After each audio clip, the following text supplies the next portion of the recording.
મારી વૃદ્ધ માતા અંધ હતી. મારી પત્ની તેમનાથી ખૂબ જ ચીડાતી હતી.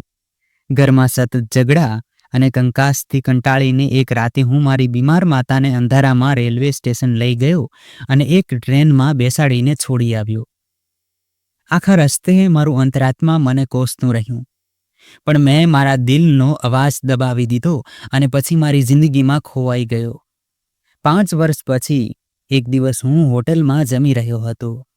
ત્યારે મારી નજર એક ધનવાન યુવક પર પડી, જે એક વૃદ્ધ મહિલાને પોતાના હાથે જમાડી રહ્યો હતો અને વારંવાર તેમના હાથ ચૂમી રહ્યો હતો. તે સ્ત્રીને જોઈને મારા હોશ ઉડી ગયા, કારણ કે તે તો વાર્તાનો પ્રવાહ બદલાય છે. એક રાત્રે હું મારા રૂમમાં ગાઢ નિંદ્રામાં સૂતો હતો, ત્યારે બહારથી કોઈના રડવાનો અવાજ આવ્યો. પહેલા તો મેં વિચાર્યું કે કોઈ સપનું હશે, પણ અવાજ સતત આવતો રહ્યો તો મારી ઊંઘ ઉડી ગઈ. હું થોડી વાર ચૂપચાપ સાંભળતો રહ્યો, પણ જ્યારે અવાજ વધુ તેજ થયો તો હું ઉઠીને બહાર ગયો. મારા અંદાજ મુજબ આંગણામાં મારી માતા બેઠા બેઠા રડી રહ્યા હતા. તેમને રડતા જોઈને હું ગભરાઈ ગયો અને તરત તેમની પાસે જઈને પૂછ્યું, "માં, શું થયું? કેમ રડી રહ્યા છો? બધું ઠીક તો છે ને?" માતાએ માથું હલાવ્યું અને કંઈ ન બોલ્યા. મેં તેમના આંસુ લૂંછ્યા અને પછી કહ્યું, "માં, કહો તો ખરા, શું થયું છે? જ્યાં સુધી તમે નહીં કહો, મને કેવી રીતે ખબર પડશે?" થોડી વાર પછી જ્યારે તેમનું મન થોડું સ્વસ્થ થયું તો તે ધીમા અવાજે બોલ્યા, "બેટા, હું અહીં પૂજા કરી રહી હતી, ત્યારે કોઈકે પાછળથી મારી કમર પર જોરથી દંડો માર્યો. એટલી પીડા થઈ રહી છે કે હું જણાવી શકતી નથી, અને આ કામ તારી પત્ની સિવાય બીજું કોઈ કરી શકે જ નહીં. તેને ખબર છે કે હું જોઈ શકતી નથી, છતાં તે પોતાના ખરાબ વર્તનથી પાછી આવતી નથી. મેં ક્યારેય તેને વહુ સમજીને હેરાન કરી નથી, છતાં તે મને રોજ દુઃખ આપે છે. તેને કહો, આ પણ એક સમય પછી ગળપણની દહેલીજ પર આવશે. ઈશ્વરે તેને પણ 2 દીકરા આપ્યા છે. તેને પોતાનાથી ડર નથી લાગતો, તેને ઈશ્વરનો ડર નથી આવતો." માતાની વાત સાંભળીને હું તરત બોલ્યો, "નહીં માં, કોઈ ગેરસમજ થઈ હશે. પૂનમ હું કરી શકે નહીં, કોઈ બીજાએ માર્યું હશે. હોઈ શકે છે કે બાળકોમાંથી કોઈકે તોફાન કર્યું હોય. દરવાજો પણ ખુલ્લો હતો, કદાચ કોઈ બહારનું આવી ગયું હોય." પણ માતા તરત બોલ્યા, "તારી માં ભલે અંધ હોય પણ બહેરી નથી. તે લોકોના પગલાંના અવાજથી માણસને ઓળખી લે છે." માતાની વાત સાંભળીને મને ખૂબ ગુસ્સો આવ્યો. મેં તેમને છાતીએ લગાવી, લાંબા સમય સુધી સમજાવ્યા અને તેમના કપાળનું ચુંબન લીધું, અને તે પછી મારા રૂમમાં પાછો આવ્યો. મારી પત્ની પૂનમ પણ પૂજા કરી રહી હતી. અચાનક વિચિત્ર વિચારોએ મનમાં ઘર કરી લીધું. શું પૂનમ મારી શકે છે? તે પાગલ થોડી છે. રોજ પૂજા અને વ્રત રાખનારી સ્ત્રી છે. હા, તે ગુસ્સો કરે છે, બૂમો પણ પાડે છે, પણ હાથ નહીં ઉઠાવે. હું ચૂપચાપ ત્યાં બેસીને તેની પૂજા પૂરી થવાની રાહ જોવા લાગ્યો. જો તેણે આ હરકત કરી પણ હશે તો હું તેની પર સખત કાર્યવાહી કરીશ. પણ હું નહોતો જાણતો કે ભાગ્ય મને ક્યાં વળાંક પર લઈ જશે. થોડી વાર પછી તેણે પૂજા પૂરી કરી અને મારા ઉપર જળ છાંટવા લાગી.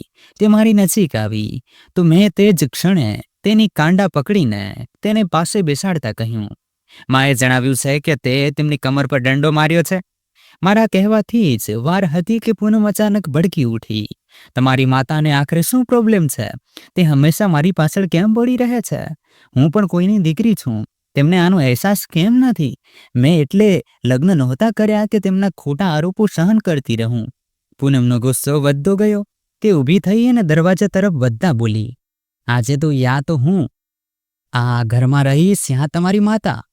હવે મારી હદ પૂરી થઈ ચૂકી છે. આટલો મોટો આરોપ મારા પર લગાવી રહી છે. હું તેને કેમ મારું? હું પાગલ થોડી છું." એમ કહીને તે બહાર નીકળી ગઈ. હું મુઠ્ઠીઓ વાળીને ઊભો હતો, વિચારતો રહ્યો, આ સ્ત્રીઓ મને પાગલ કરી દેશે. હું બહાર દોડ્યો, પણ મોડું થઈ ચૂક્યું હતું. તે મારી માતા પાસે પહોંચી ચૂકી હતી અને મારી માતાને જોઈને ગુસ્સામાં બૂમો પાડી રહી હતી, "કહો માં, મેં તમને ક્યારે માર્યું? તમને દેખાતું જ નથી. વિના કારણે તમે મારા પર આરોપ લગાવતા રહો છો. આખરે તમને શું પ્રોબ્લેમ છે? ઈશ્વરે તમને પણ દીકરો આપ્યો છે. શું તમને તેનો ખ્યાલ નથી રહેતો?" તેની વાત સાંભળીને મારી માતા બોલ્યા, "જૂઠ ન બોલ પૂનમ. મર્યા પછી ઈશ્વરને શું મોં દેખાડીશ? તે પવિત્ર જાતથી ડરવું જોઈએ. પણ પૂનમ તો જાણે પાગલ થઈ ગઈ હતી. તેનો બસ નહોતો ચાલતો કે તે મારી સામે જ મારી માતાના ચહેરા પર થપ્પડ મારી દે. હું તરત આગળ વધ્યો. તે વધુ જોર જોરથી બૂમો પાડવા લાગી.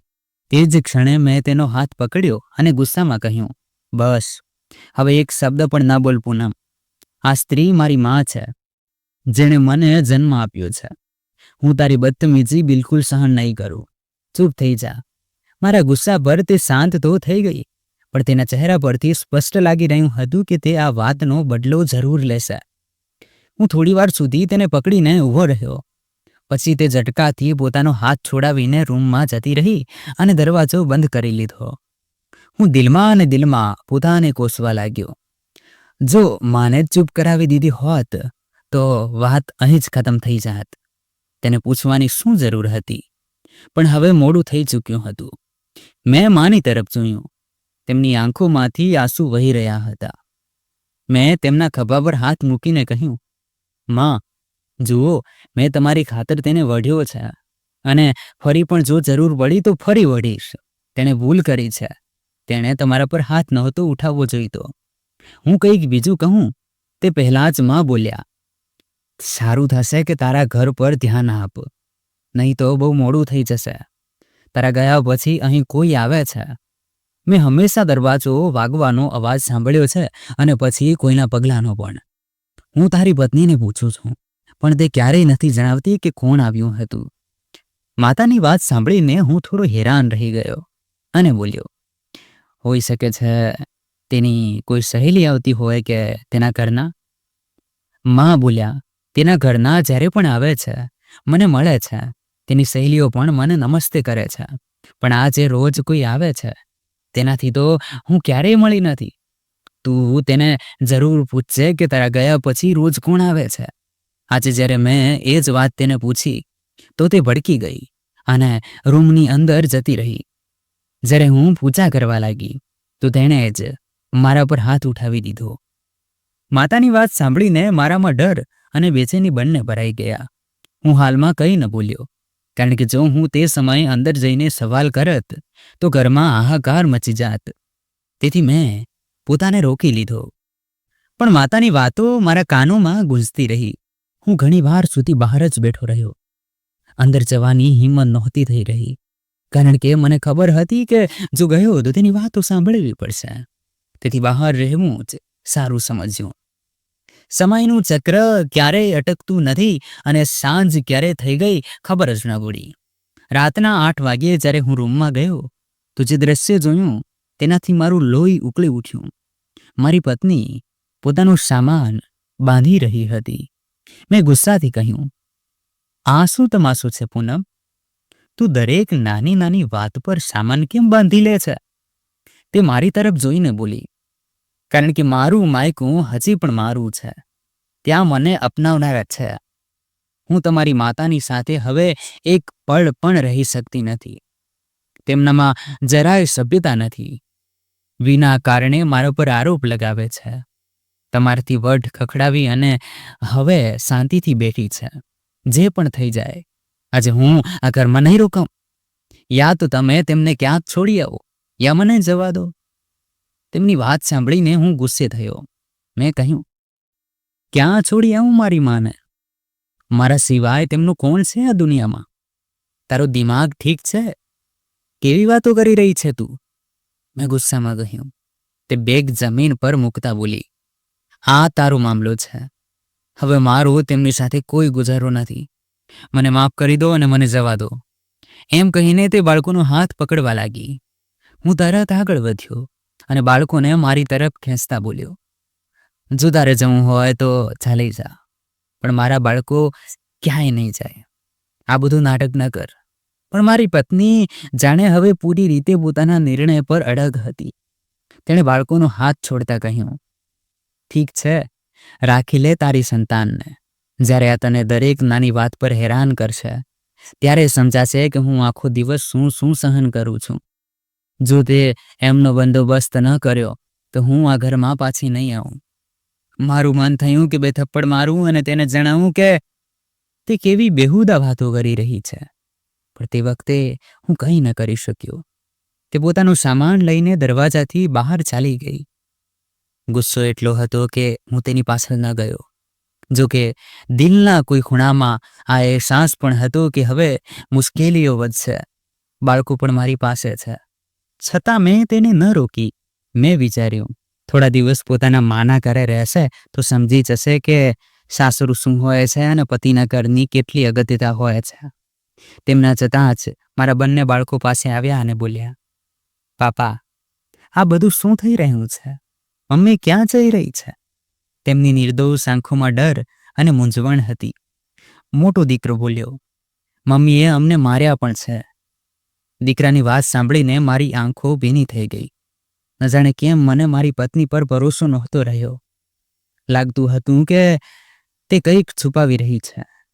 કોઈ વાત છે જે તે જણાવવા માંગતી નથી. છતાં મેં બાળકોને સમજાવ્યું કે હવે આપણે પોતે રહેવાનું છે, દાદીનું ધ્યાન રાખવાનું છે, જમવાનું પોતે બનાવવાનું છે. મારો મોટો દીકરો ખૂબ સમજદાર હતો. તે બોલ્યો, પાપા, મમ્મી પાસે રહેવા માટે ઘણા ઘર છે, નાનીનું, મામાનું, માસીનું, પણ દાદી પાસે કોઈ નથી. જો તમે દાદીને કાઢી મૂકશો તો તે ખૂબ તકલીફમાં આવી જશે. તેમની પાસે ન કોઈ ભાઈ છે, ન બહેન, ન પોતાનું ઘર. તેની વાત સાંભળીને હું હેરાન રહી ગયો. મેં કહ્યું, હું કેમ કાઢી મૂકું મારી માને? તેમણે મને જન્મ આપ્યો છે. માની સાથે આવો વ્યવહાર ક્યારેય નથી કરાતો. ત્યારે નાનો દીકરો નિર્દોષતાથી બોલ્યો, તો પછી પાપા, દાદી અહીં જ રહેશે ને? પણ મમ્મી કહેતી હતી કે તેમને કાઢી મૂકશે. તો મેં તેમને કહ્યું હતું કે પછી હું પણ મોટો થઈને તમને કાઢી મૂકીશ. ત્યારે તેમણે મને થપ્પડ મારી દીધી. તેની વાત સાંભળીને હું સ્તબ્ધ થઈ રહી ગયો. જાણે કોઈએ મારી જીભ કાપી નાખી હોય. હું કોઈ બોલી જ નહોતો શક્યો. મોટો દીકરો નાનાને વળતા બોલ્યો, ચૂપ રહે આર્યન, બાબા પરેશાન છે, ચાલ દાદી પાસે જઈએ. તે તેને લઈને અંદર જતો રહ્યો અને હું એકલો બેઠો વિચારતો રહ્યો. જો મેં ક્યારેય મારી માતાને કાઢી મૂકી હોત તો શું મારી સાથે પણ આવું જ થાત? કહે છે કે માણસ જે કોઈની સાથે કરે છે તે કોઈ દિવસ તેની સામે પાછું આવીને જરૂર ઊભો રહે છે. હવે મને મારી પત્નીની ચિંતા થવા લાગી. જે મારી માતા સાથે જે કરી રહી હતી, કદાચ તે જ તેની સાથે પણ થવાનું નક્કી હતું. મેં લાંબા સમય સુધી આ જ વિચારતા માથું પકડી રાખ્યું. ત્યારે અચાનક બહારથી આર્યનની ચીખ સંભળાઈ. હું ગભરાઈને બહાર દોડ્યો અને સામેનું દ્રશ્ય દિલ ધ્રુજાવી દે તેવું હતું. મારો નાનો દીકરો છત પરથી પડી ગયો હતો. તેના માથા પર ગંભીર ઈજા થઈ હતી. મોટો દીકરો તેને સંભાળવાની કોશિશ કરી રહ્યો હતો અને મા તખ્ત પર બેઠા રડી રહ્યા હતા. વારંવાર મારું નામ પુકારી રહ્યા હતા. મેં તરત આગળ વધીને તેને પકડી લીધો. તેના માથામાંથી લોહી ખૂબ ઝડપથી વહી રહ્યું હતું. હું તેને ખોળામાં ઉઠાવીને કંઈ પણ વિચાર્યા વગર બહારની તરફ દોડ્યો અને પાછળ ફરીને મારા મોટા દીકરાને કહ્યું, દાદી પાસે રહે છે, ક્યાંય જતો નહીં. કારણ કે તે હજી ખૂબ નાનો અને નિર્દોષ હતો. મારું દિલ જાણે ગળામાં અટકી ગયું હતું. સમજાતું નહોતું કે હમણાં થોડીવાર પહેલાં જે મારી સાથે હસી બોલી રહ્યો હતો તે હવે મારા ખોળામાં બેભાન કેમ પડ્યો છે? મેં ઝડપથી એક રિક્ષા પકડી અને સીધો હોસ્પિટલ પહોંચ્યો. ત્યાં તેને તરત ઇમરજન્સી રૂમમાં લઈ જવામાં આવ્યો. હું બહાર બેચેનીથી આંટા મારતો રહ્યો. મારી આખી દુનિયા મારા બંને દીકરા હતા. મેં તેમને મારાથી પણ વધુ ચાહ્યા હતા. જો આજે મારા દીકરાને કંઈ થઈ જાત તો હું ક્યારેય પોતાને માફ ન કરી શકત. તે બહુ નાનો અને ખૂબ જ વહાલો હતો. હું તેને હંમેશા મારી પાસે રાખતો હતો અને વારંવાર અવારનવાર નજરથી છુપાવતો હતો. ડર હતો કે ક્યાંક કોઈની નજર ન લાગી જાય. પણ કહે છે ને, જ્યારે દુર્ભાગ્ય આવવાનું હોય છે તો કોઈ રોકી શકતું નથી. સમય ખૂબ ધીમે ધીમે પસાર થઈ રહ્યો હતો. લગભગ અડધા કલાક પછી ડૉક્ટર બહાર આવ્યા. તેમના ચહેરા પરથી સ્પષ્ટ ઝલકતું હતું કે તેમણે ખૂબ મહેનત કરી છે. હું ગભરાઈને તેમની તરફ વધ્યો તો તે ગુસ્સાથી બોલ્યા, કેટલા બેદરકાર પિતા છો તમે! જો જરા પણ મોડું કર્યું હોત તો તમારો દીકરો હવે આપણી વચ્ચે ન હોત. તેમના શબ્દો સાંભળીને જાણે મારા પગ નીચેથી જમીન સરકી ગઈ. તેમણે આગળ પૂછ્યું, આખરે થયું શું હતું? આટલી ગંભીર ઈજા કેવી રીતે થઈ? હું તરત બોલ્યો. તેની માતા તેના માયકે ગઈ હતી અને હું મારા રૂમમાં હતો. બાળકો દાદી પાસે હતા. ત્યારે અચાનક દીકરાના રડવાનો અવાજ આવ્યો. જ્યારે હું બહાર પહોંચ્યો તો તે જમીન પર પડ્યો હતો. કદાચ છત પરથી પડી ગયો હશે. હવે હું ઘરે જઈને મારા બીજા દીકરાને પૂછીશ. ડોક્ટરે માથું હલાવ્યું અને બોલ્યા, તમારા જેવા બેદરકાર મા બાપના કારણે જ આ નિર્દોષ ફૂલોની સાથે આવા અકસ્માતો થાય છે. ભગવાનનો આભાર માનો કે તમારા દીકરાની નસો સલામત છે, નહીં તો જેટલી ગંભીર ઈજા થઈ છે તેમાં તો અમને પૂરો વિશ્વાસ હતો કે તેનું મગજ કાયમી ધોરણે પ્રભાવિત થઈ જશે. પણ તેને ભગવાન બચાવે. જેને ભગવાન બચાવે તેને કોઈ નુકસાન પહોંચાડી શકતું નથી. હું ગભરાઈને બોલ્યો, શું હું મારા દીકરાને મળી શકું છું? તેમણે માથું હલાવીને કહ્યું, પણ ધ્યાન રાખજો, તેને કોઈ પણ પ્રકારનો તણાવ ન આપો. માથામાં ઈજા થઈ છે, આ કોઈ સામાન્ય વાત નથી. હજી તો તે સુરક્ષિત છે, પણ સાવધાની રાખવી જરૂરી છે. કારણ કે ક્યારેક આવા અકસ્માતો જિંદગીભરનું દર્દ છોડી જાય છે. એમ કહીને તે ચાલી ગયા. હું બેચેનીમાં અંદર પહોંચ્યો. તે પથારી પર નિઢાળ પડ્યો હતો. હું તરત તેની પાસે ગયો અને તેને ચૂમી લીધો. મારા અડગતાં જ તેની આંખો ખુલી ગઈ. તે બોલ્યો, પાપા, મમ્મીને બોલાવો. મને મમ્મી જોઈએ. હું ઝડપથી બોલ્યો, બેટા, હું હમણાં મને બોલાવી લાવું છું, પણ પહેલા આ જણાવ, આ ઈજા કેવી રીતે થઈ? હવે કેવું લાગે છે? ક્યાંય દુખાવો તો નથી? તે રડતા રડતા બોલ્યો, પાપા, હું જાણી જોઈને છત પર નહોતો ગયો. દાદીએ કહ્યું હતું કે તેમની ચપ્પલ ઉપર રાખી છે, તે લઈ આવ. હું ગયો, પણ ખબર નહીં કેવી રીતે પગ લપસી ગયો અને હું નીચે પડી ગયો. પાપા, મને એવું લાગ્યું જાણે કોઈકે પાછળથી ધક્કો માર્યો હોય. હું ગભરાઈને બોલ્યો, તારી સાથે તારો ભાઈ પણ ઉપર ગયો હતો? તેણે માથું હલાવીને નામાં જવાબ આપ્યો અને મને બોલ્યો. મેં તેને કહ્યું હતું કે ચાલ બંને સાથે જઈએ, પણ તે ન આપ્યું. પરંતુ તેમનું કહેવું હતું કે અમારા બંનેમાંથી માત્ર એક જ જશે, કારણ કે છતનો મામલો છે. પછી હું જીદ કરીને જતો રહ્યો હતો. ભાઈ તો દાદી પાસે જ બેઠા હતા અને હું હેરાન રહી ગયો કે ભલા તેને ધક્કો કોણ મારી શકે છે. મેં તરત કહ્યું કે તારો પગ મચકાઈ ગયો હશે અને દાદીને તો હું સારી રીતે સમજાવીશ. શું તેમને અહેસાસ નથી કે તું કેટલો નાનો છે? મારું દિલ તૂટી ગયું કે તે મારો ઇંતજાર ન કરી શકી. મારી વાત સાંભળીને મારો દીકરો તરત બોલ્યો, નહીં પાપા, દાદી તો ના પાડી રહ્યા હતા, પણ હું જબરદસ્તી ગયો હતો અને તેમનું એ જ કહેવું હતું કે અમે જઈને તમને જણાવીશું.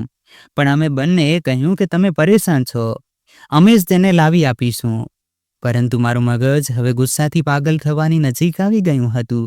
મેં નક્કી કરી લીધું હતું કે માનું દિમાગ હવે હું સારી રીતે ઠીક કરી દઈશ. આ શું તે મારા બાળકને ખતમ કરવા માંગી રહ્યા છે? હાલમાં મેં બહાર આવીને સૌથી પહેલા મારી પત્નીને ફોન કર્યો, કારણ કે તેને આ જણાવવું જરૂરી હતું. તે બાળકની માતા હતી અને સૌથી પહેલા તેનો હક હતો. પહેલી ઘંટડીએ જ કોલ રિસીવ થઈ ગયો અને તેણે કંઈ કહે તે પહેલાં જ મેં નમસ્તે કહીને બોલી દીધું કે છોટું છત પરથી પડી ગયો છે. હું તેને લઈને હોસ્પિટલ આવ્યો છું. ડૉક્ટરે બહુ ખરાબ ખબર આપી છે કે જો જરા પણ મોડું થઈ જાત તો અમે આર્યનને બચાવી ન શકત. તે તને યાદ કરી રહ્યો છે. તું હોસ્પિટલ આવી જા. જ્યારે તે તરત બોલી કે હું માત્ર એક શરત પર હોસ્પિટલ આવીશ, જ્યારે તું તારી માતાને તે ઘરમાંથી બહાર કાઢી મૂકીશ. અને જ્યાં સુધી મારા બાળકની વાત છે, તે બહુ બહાદુર છે, તે પોતે સંભાળી શકે છે. પણ જો તને જરા પણ સમજ છે તો તે સ્ત્રીને ઘરમાંથી કાઢી મૂક. જ્યારે મેં તરત કહ્યું, તું પાગલ છે? તને અહેસાસ છે તું શું કહી રહી છે? તે બાળક જે જિંદગી અને મોતની જંગ લડી રહ્યો છે, તે તને યાદ કરી રહ્યો છે અને તું હજી મારી માતાને પકડીને બેઠી છે. પણ તેણે કહી દીધું, હા, પકડીને જ રહીશ દરેક કિંમતે, જ્યાં સુધી તું તે સ્ત્રીને ઘરમાંથી કાઢી ન મૂકે. એમ કહીને તેણે ફોન કાપી નાખ્યો. હું હેરાન થઈને મોબાઈલ જોતો રહી ગયો. આ કેવી સ્ત્રી છે? તેની પોતાની સંતાન મોતના બિછાના પર પડી છે અને તેને હજી પણ ઝઘડા અને મહત્વના મામલા વધુ જરૂરી લાગી રહ્યા છે. ગુસ્સામાં મેં માથું ઝાટકી દીધું અને રૂમમાં આવી ગયો. ત્યારે મારા દીકરાએ કહ્યું, મા સાથે વાત થઈ ગઈ છે, તે આવી રહી છે, તે મને ખૂબ પ્રેમ કરે છે, મને પોતાનો રાજકુમાર દીકરો કહે છે. પાપા, તમે દાદીને પણ નમસ્તે કહી દેજો, તે પણ રડી રહ્યા હતા. છેલ્લી વાર મેં તેના રડવાનો અવાજ સાંભળ્યો હતો. તેણે કહ્યું, પાપા, દાદીની કોઈ ભૂલ નથી, તમે તેમને કંઈ ન કહેતા. મેં કોઈ જવાબ ન આપ્યો, બસ તેના માથા પર હાથ ફેરવીને ચૂપચાપ ઊભો રહી ગયો. મારું મગજ બિલકુલ શૂન્ય હતું. વિચારતો રહ્યો, કેવી સ્ત્રી છે આ! પોતાની સંતાનની તડપ તેને જરા પણ અનુભવાય નહીં. માતાઓ તો પોતાની સંતાન માટે જીવ આપી દે છે, અને આ સ્ત્રી હતી કે હું તેને જણાવી રહ્યો હતો, તારો દીકરો ઠીક નથી, તે તને યાદ કરી રહ્યો છે, તું આવી જા. પણ તેને હજી પણ મારી માતાની વાતો જ સતાવી રહી હતી. ઘણી વાર સુધી હું ત્યાં જ ઊભો રહ્યો. ડૉક્ટર આવ્યા. તેમને ટ્રીપ બદલી અને કહ્યું, બાળકની માતાને બોલાવી લો. હું શું જવાબ આપું? બાળકની માતા તો પોતાના અહંકારમાં ડૂબેલી હતી. તેને પોતાના દીકરા કરતાં પોતાની જીદ વધુ વહાલી હતી. સમયની ચાલ ક્યારેય અટકી નથી અને ન ક્યારેય અટકશે. રાત્રે લગભગ 12 વાગ્યે મને હોસ્પિટલમાંથી રજા મળી. મારું દિલ ઈચ્છતું હતું કે મારા બાળકને લઈને તેની નાનીના ઘરે ચાલ્યો જાઉં. તેની સંતાન જ્યારે તેની સામે આવા હાલમાં હશે તો તે પોતે તડપી ઉઠશે. પણ જે રીતે તેણે મારું મોં તોડ્યું હતું, મારી વાતને નકારી દીધી હતી, તેનાથી મારું દિલ ખૂબ તૂટી ચૂક્યું હતું. હું એક નાની યાત્રા કરીને મારા ઘરે પહોંચ્યો તો તે ક્ષણ કોઈ આંચકાથી ઓછી નહોતી. મારા ઘરની સામે મારા સસરાની બાઇક ઊભી હતી, એટલે કે મારી પત્ની આવી ગઈ હતી. થોડી પળો માટે હું હલી ન શક્યો. પછી ધીમે ધીમે ચહેરા પર સ્મિત પાછું આવ્યું. જે કંઈ પણ મેં તેના વિશે વિચાર્યું હતું, બધું ખોટું નીકળ્યું. એક માતા ક્યારેય પણ પોતાના બાળકને આવા સમયે એકલું ન છોડી શકે. આ મારી બેદરકારી સાબિત થઈ. જ્યારે હું ઘરમાં પ્રવેશ્યો તો આંગણામાં જ મારો સાળો મારા મોટા દીકરાની સાથે બેઠો હતો. મને જોતાં જ તે ઊભો થઈ ગયો. મારા ખોળામાં નાનો આર્યન હતો. મેં ખૂબ સાવધાનીથી તેને અંદર લઈ જઈને સુવડાવ્યો અને પછી બહાર મારા શાળાની સાથે આવ્યો. તેણે જોતાં જ કહ્યું કે બહેન તો નથી આવી, પણ તેમણે મને મોકલ્યો છે જેથી હું તેમનું થોડું સામાન લઈ જાઉં. મેં તરત કહ્યું કે તારી બહેનને કહે, જો તેને કંઈ જોઈતું હોય તો તે પોતે આવે અને લઈ જાય. તારી બહેન કેટલી નિર્દયી છે! એકવાર પણ તેણે પોતાના બાળકનો ખ્યાલ ન કર્યો. મેં તેને ફોન કરીને જણાવ્યું કે તેનો દીકરો તેને યાદ કરી રહ્યો છે, તેના માથા પર ઈજા પણ છે. મારો સાળો બોલ્યો, તને કઈ વાતની પરવા છે? જ્યારે તે બોલે છે કે તમે તમારી માતાનો કોઈ ઇંતજામ કરો, કારણ કે આ બંનેની આપસમાં બનતી નથી, ત્યારે તું પણ કંઈ નથી કરી રહ્યો. તે પણ ક્યાં સુધી સમાધાન કરશે? તે પણ માણસ છે. જો તે પોતે ન આવી તો તેમણે મને જબરદસ્તી મોકલ્યો છે. સામાન તો બહાનું છે, તેમની અસલી ફિકર પોતાની સંતાન છે. મેં ગુસ્સામાં કહ્યું, સારું છે, તું તારા ઘરે જતો રહે અને તારી બહેનને કહે જે વાતો તને સમજાવીને મોકલી છે તે પોતાની માતા વિશે પણ વિચારે. મારો સાળો તરત બોલ્યો, અમારી માતા તમારી માતા જેવી ચાલાક નથી. મારી પણ પત્ની છે, પણ મારી પત્ની ક્યારેય મારી માતા સાથે લડતી નથી, ગૂંચવાતી નથી, કારણ કે મારી માતા ક્યારેય તેમની સાથે નથી ઝઘડતી. તેમનું બધું ધ્યાન બસ પોતાની માતા પર રહે છે. પણ તારી પત્નીનો બિલકુલ ખ્યાલ તું નથી કરી રહ્યો. જો તું પોતાનું ઘર વસાવવા માંગે છે તો તારી માતાનો ઇંતજામ કર. અમે અમારી બહેનને આવા ઘરમાં ક્યારેય નહીં મોકલીએ જ્યાં તેનો જીવ જોખમમાં હોય. ખબર નહીં તારી માતા પીઠ પાછળ મારી બહેન સાથે શું શું કરતી હશે. તેની વાત સાંભળતા જ હું તરત બોલ્યો, મારી મા તો અંત છે, તારી બહેનને આ વાતનો પણ જરા ખ્યાલ નથી. પછી મેં પોતાને સંભાળતા કહ્યું, ખેર, હું તારી સાથે કેમ ઝઘડું? તું જા અહીંથી. તને તો બસ તારી બહેન જ સારી લાગે છે. મારી આ વાત સાંભળીને તે કંઈ પણ કહ્યા વગર ત્યાંથી જતો રહ્યો. મને મારી પત્ની પર ખૂબ ગુસ્સો આવી રહ્યો હતો. તેને જરા પણ પોતાના બાળકોનો અહેસાસ નહોતો, પણ ક્યાંક ને ક્યાંક તેનો ભાઈ અમુક વાતો સાચી કહી ગયો હતો.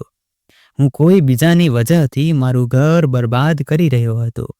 મારા 2 બાળકો હતા અને બંને પોતાની માતાથી ખૂબ પ્રેમ કરતા હતા. હું પરસાળમાં બેઠો વિચારતો હતો ત્યારે મારો મોટો દીકરો મારી પાસે આવ્યો અને બોલ્યો, પાપા, મેં કંઈ ગાધું નથી. મને ભૂખ લાગી છે. આર્યન તો સૂઈ ગયો છે. તમે મને કંઈ ખાવાનું આપી દો. દાદીએ પણ કંઈ ગાધું નથી. તે પણ ભૂખ્યા છે. અમે કંઈક બનાવવાની કોશિશ કરી હતી, પણ દાદીને ઈજા થઈ ગઈ. તેમને તો કોઈ દેખાતું પણ નથી અને મને બતાવતા નથી આવડતું. દીકરાની વાત સાંભળીને મેં તેના માથા પર પ્રેમથી હાથ ફેરવ્યો અને કહ્યું, સારું, તું આર્યન પાસે જઈને બેસ. હું બધા માટે કંઈક બહારથી લઈને આવું છું. તે ઠીક છે પાપા કહીને અંદર જતો રહ્યો. મને વારંવાર એ જ વિચાર સતાવવા લાગ્યો. શું હવે મારી માતાનું આ ઘરમાં હું પરેશાની બની ગયો હતું? હું આ વાતો પર વધુ વિચારવા નહોતો માંગતો. સીધું દૂધ, બ્રેડ અને દહીં લઈને ઘરે પાછો આવ્યો. તે વખતે કોઈ હોટેલ કે ઢાબો ખુલ્લો નહોતો.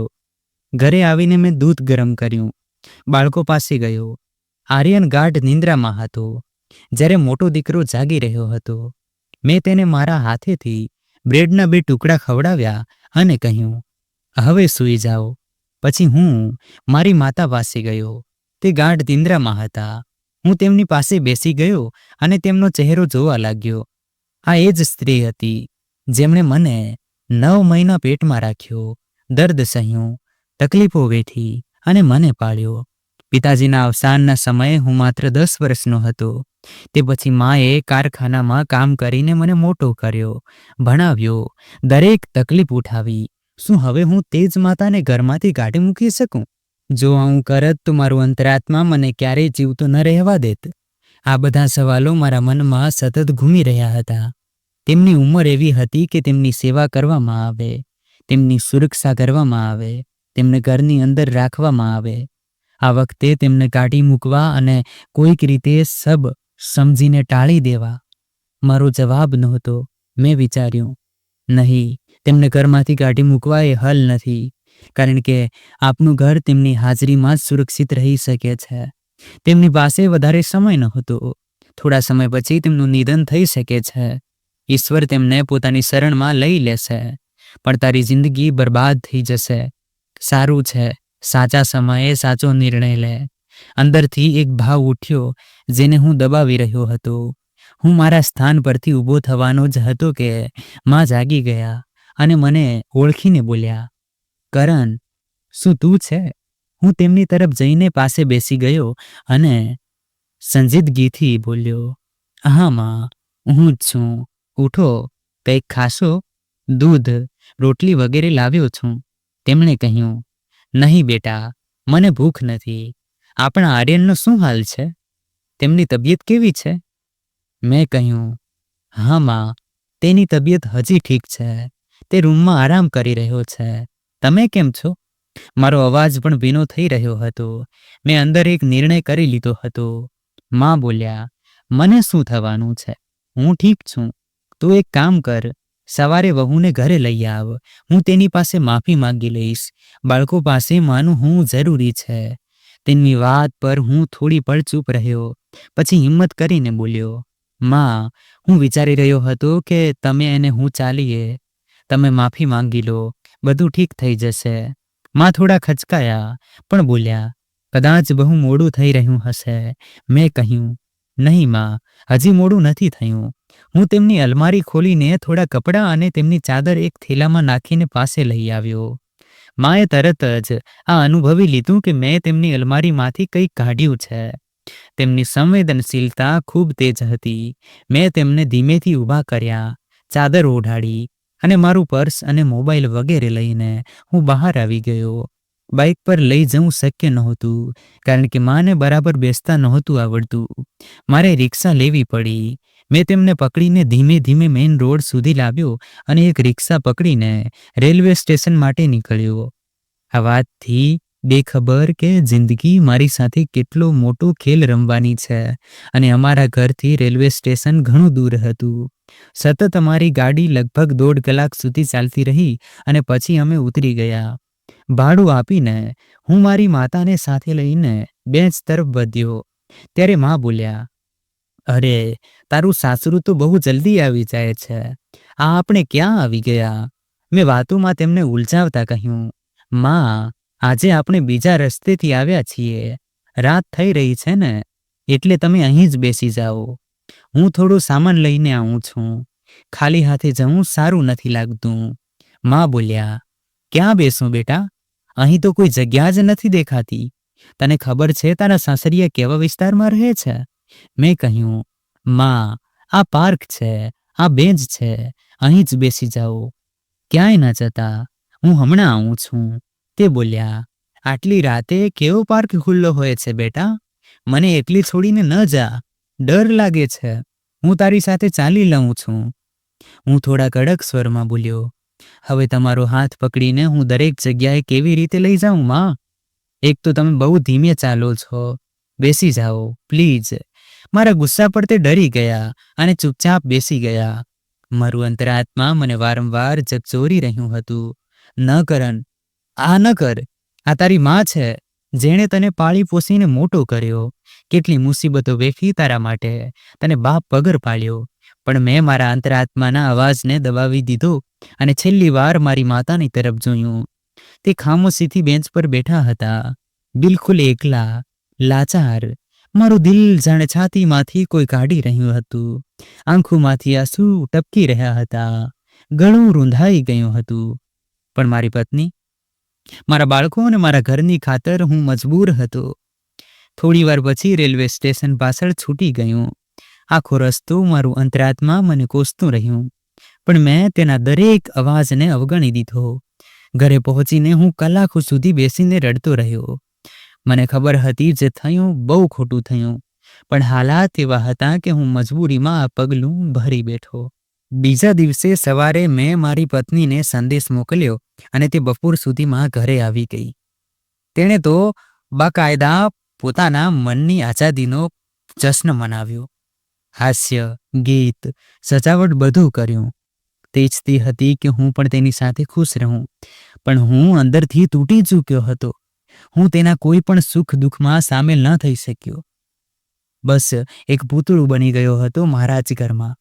તે માતાની યાદમાં જેને હું અંધારામાં એકલી છોડી આવ્યો હતો, મારામાં એટલી હિંમત જ નહોતી કે મારી માતાના ગયા પછી હું જરા પણ શાંતિ અનુભવી શકું. દરેક પળ મારું દિલ બસ આ જ દર્દમાં ડૂબેલું રહેતું હતું કે ન જાણે માં કેવી હશે, ક્યાં હશે, તેમણે કંઈ ખાધું હશે કે નહીં, તેમની આગળ પાછળ હવે કોણ હશે, શું તે ક્યાંક ભિખારી બનીને રસ્તાઓ પર તો નથી ભટકતી રહી? આ વિચારતા જ મારું કાળજું મોંમાં આવી જતું હતું. કોઈ પણ દીકરો પોતાની માતાને ભીખ માંગતા વિચારી પણ ન શકે. સમયની ગતિ ક્યારેય થંભી નથી અને ન ક્યારેય થંભશે. ઘણી વાર દિલ થયું કે હું રેલવે સ્ટેશન જાઉં, જોઈ આવું કે માં ત્યાં છે કે ક્યાંક બીજે ચાલી ગઈ. પણ મને ખબર હતી કે જો હું ગયો તો તેમને ફરી ક્યારેય ત્યાં છોડીને નહીં આવી શકું. તેમને ઘરે લઈ આવીશ અને પછી એ જ ઝઘડા, એ જ મહેણા, એ જ તકલીફો ફરી શરૂ થઈ જશે. મારા બાળકો અવારનવાર પોતાની દાદીને યાદ કરતા હતા, જ્યારે મારી પત્ની તેમને એટલી ખરાબ રીતે વળતી અને મારતી હતી કે મારે વચ્ચે આવીને રોકવા પડતા હતા. જ્યારે પણ બાળકો પોતાની દાદીની યાદ કરતા, તે ગુસ્સામાં કહેતી, જ્યારે બધું ખતમ થઈ ગયું છે તો હવે આ કેમ શરૂ કરવા માંગો છો? ત્યારે હું તેને સમજાવતો કે તે તારી નહીં તો પણ તારા બાળકોની દાદી છે, તેમનો લોહીનો સંબંધ છે. પણ તે આ વાત ક્યારેય સમજી જ ન શકી. હું મનોમન બસ એક વાત દોહરાવતો હતો, સમય ફરીને પાછો આવે છે અને કહે છે ને, જ્યારે દિલથી કંઈક પોકારો તો તે સાચું જ થઈ જાય છે. સમય ઉડતો ગયો. દિવસો અઠવાડિયા મહિનાઓમાં અને મહિના વર્ષોમાં બદલાઈ ગયા. માતાથી છૂટા પડ્યા પૂરા 5 વર્ષ વીતી ગયા હતા અને આ 5 વર્ષોમાં એક પણ દિવસ એવો નહોતો જ્યારે મેં તેમને યાદ ન કર્યા હોય. આજે પણ રોજની જેમ હું મારા બાળકો સાથે એક રેસ્ટોરન્ટ ગયો હતો. મારા મોટા દીકરાએ 8મા ધોરણમાં પ્રથમ સ્થાન મેળવ્યું હતું, તો હું અને મારી પત્ની તેને ડિનર કરાવવા લઈ ગયા હતા. અમને જરા પણ અંદાજ નહોતો કે આજે મારી જિંદગી પર કેવી વીજળી પડવાની છે. અમે બધા રેસ્ટોરન્ટના ખૂણાના એક ટેબલ પર બેઠા હતા.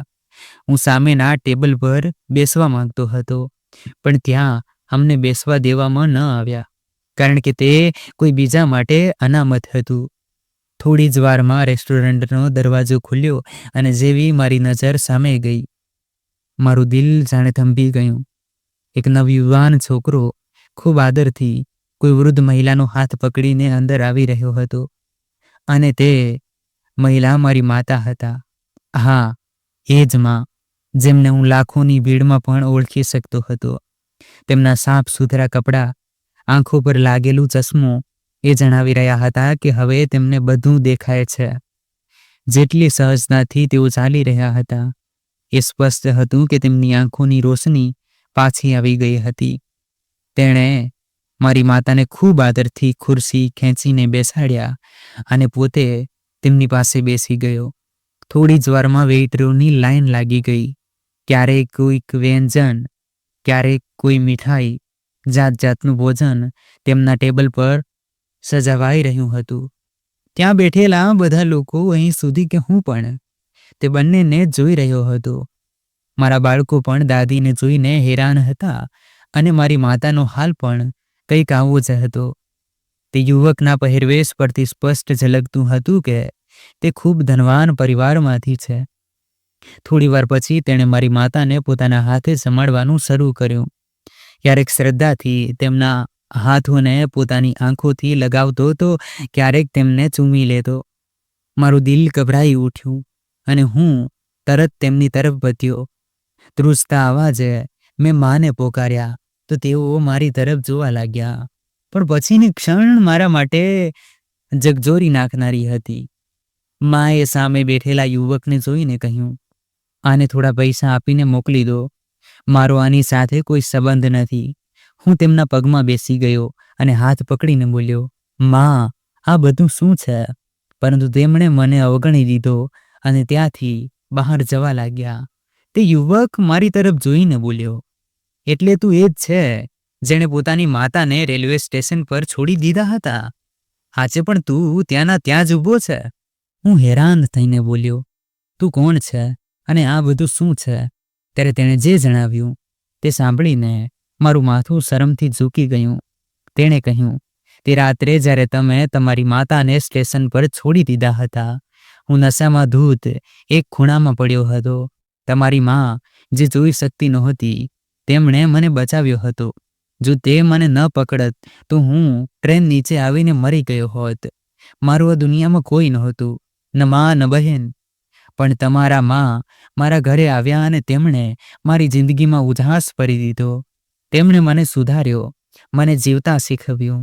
ક્યારેક મને વિશ્વાસ જ નહોતો થતો કે તે મારા સગા માં નથી. તેમણે મને તમારા વિશે બધું જણાવ્યું અને હું પણ તમારા વિશે બધું જાણી ચૂક્યો છું. તમને ખબર છે, મેં ગુસ્સામાં કહ્યું હતું કે હું તમારું બધું બરબાદ કરી દઈશ. નોકરી છીનવી લઈશ, ઘર છીનવી લઈશ. પણ તમારા માએ મને રોક્યો. બોલ્યા, એ મારો દીકરો છે. તેણે ભૂલ કરી છે, પણ તે મારું જ લોહી છે. તેને તકલીફ ન આપશે. તેમણે તમને ક્યારેય ખરાબ ન કહ્યું અને હું આજે તેમની વજહથી માણસ બન્યો છું. તમારો ખૂબ આભાર કે તમે મને આટલા મહાન માં આપ્યા. એમ કહીને તે યુવક જતો રહ્યો અને એવું લાગ્યું જાણે કોઈએ મારા પર ઠંડા પાણીની ડોલ નાખી દીધી હોય. મારી પત્ની મારી પાસે આવીને ઊભી રહી, પણ હું તેની સાથે નજર ન મેળવી શક્યો. જિંદગીએ એવો થપ્પડ માર્યો હતો જેનો ગુંજ આજે પણ દિલમાં છે. જે માને મેં બહુ જ સમજ્યો, એ જ માં આજે પણ મને બહુ જ સમજતી નહોતી. હું મારી પત્ની સાથે તો રહું છું, પણ હવે અમારા વચ્ચે કોઈ સંબંધ નથી બચ્યો. તે બસ મારા બાળકોની માં બનીને રહી ગઈ છે. મેં ઘણીવાર મા પાસે માફી માંગવાની કોશિશ કરી, તેમને મળવા ગયો, પણ તેમણે મને ક્યારેય માફ ન કર્યો.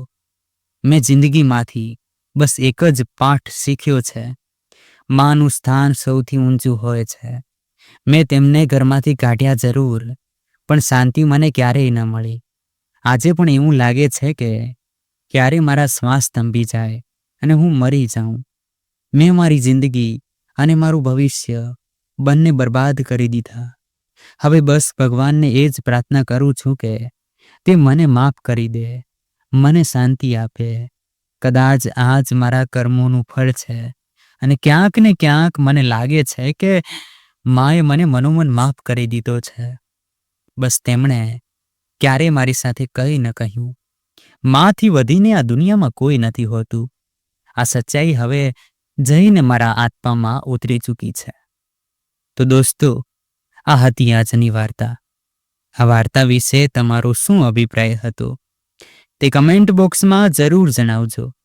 જો તમને વાર્તા પસંદ આવી હોય તો વિડીયોને લાઈક કરો અને ચેનલને સબસ્ક્રાઈબ કરો અને બેલ આઇકન પર ક્લિક કરીને તેને ઓલ પર સેટ કરો, જેથી તમને નવા વિડીયોની સૂચના તરત મળી જશે. ધન્યવાદ.